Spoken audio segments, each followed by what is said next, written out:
couple of visits to Daytona Beach, obviously spring break, enjoying the beach and everything else that went on down here to have a good time, and fell in love with the place because I love to fish and hunt, and I could do both, and then wound up moving here, buying a house here, and traveling, still traveling, but always coming back to Daytona Beach to live. I was playing in a band, so I would always go out into the crowd that was there and ask them if they were enjoying themselves, is there anything they wanted us to play, or that kind of stuff. And I went over to a table that had Lee Spence, who was the Chevrolet dealer at the time, and Jon Hall, who happened to be his partner, and their wives were there for dinner that night.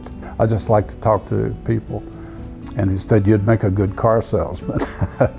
And I said, you know, maybe I'll come talk to you sometime. And he said, why don't you come in tomorrow? So, which would have been Sunday, and they were closed. And the rest, as they say, is history. My dad led a great example as us as children.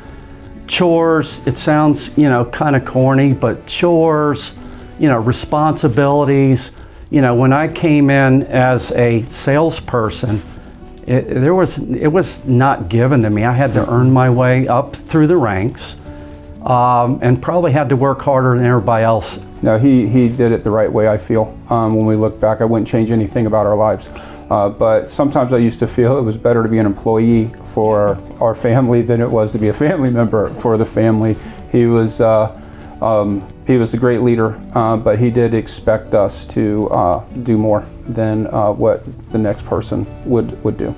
Started off as a used car salesman, actually, and then from there to new car sales manager, and then the truck manager, and then the general sales manager, and then the general manager, and then a partner, and then just all of that took place over you know, 14 years.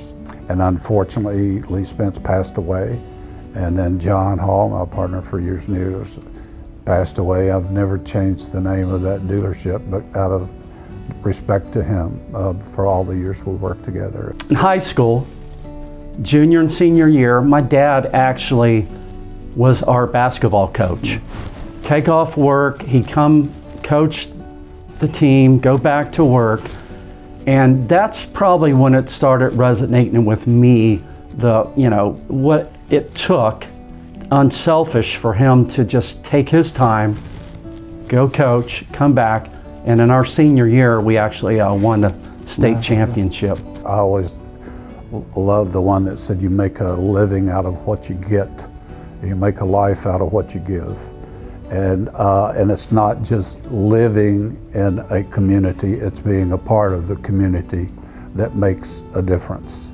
There were a lot of mentors for me in those days, the Lloyd family, Sax Lloyd and his family, Bob, Bill. They got me into the Rotary Club and got used to seeing how things worked and how they needed to work and how they could be improved, and that took a community. We have church Wednesday nights, and I was 16 years old. Pam would have been 17, 18, and we were driving home from church, separate cars, and I was behind her heading out towards Tomoka Farms Road, and passed her. It had been raining that night. Yeah, so we were technically racing home. Passed her, and then there was a guy in front of me. I stopped. Pam ends up hitting me. I hit the guy in front of me. What we had to do at that point was drive home. Tell the old man. Get in the house. Two cars, not just one, but both of them. That we sort of had the double fender bender. But the funny part was I was driving with Pam. When we were coming back, and the famous phrase before we hit Bud, she goes, "Watch this, we're going to scare him." She goes, "We're going to scare him," and we actually made contact. So it was good. It was a good one. As a family, we're very close. Our kids live within 6-8 miles of each other. I think some people be envious of having to come from out of state or somewhere to get together for Thanksgiving, the holidays, and celebration. We see them every day, and I think we'd get tired of them, but we decided to keep them around.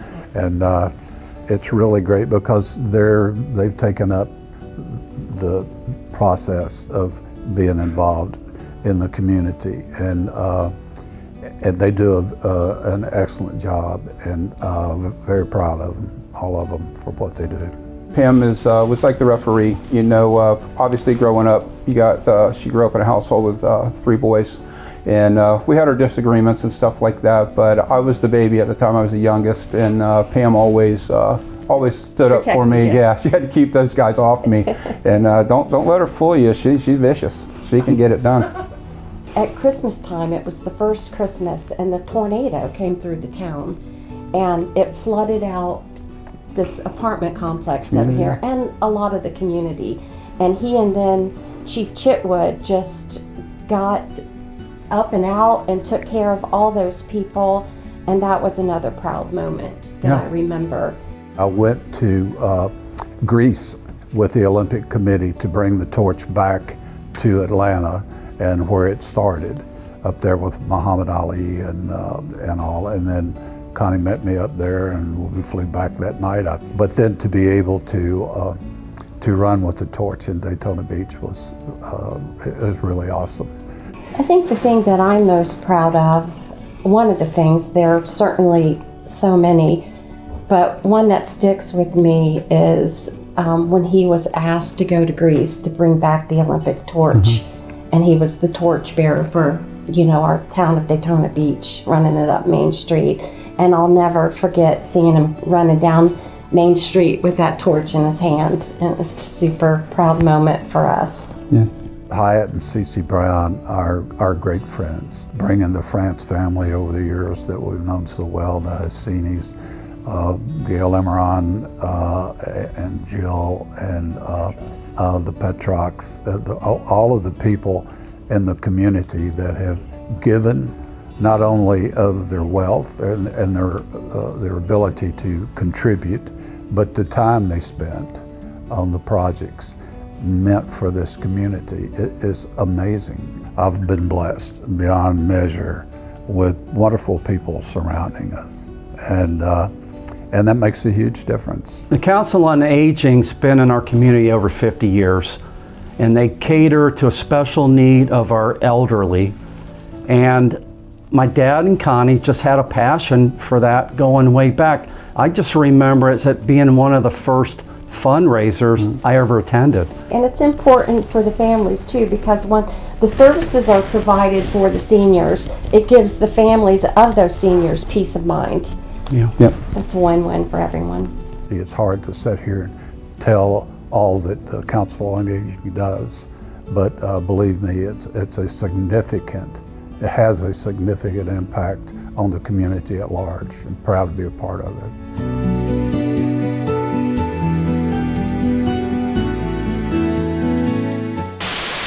Hey, since my brother's gone, big sale tomorrow at Jon Hall Chevrolet. Hey everybody, now that we're alone, big sale tomorrow at Daytona Hyundai. Come in and see me. Thanks for coming tonight. That's a wrap.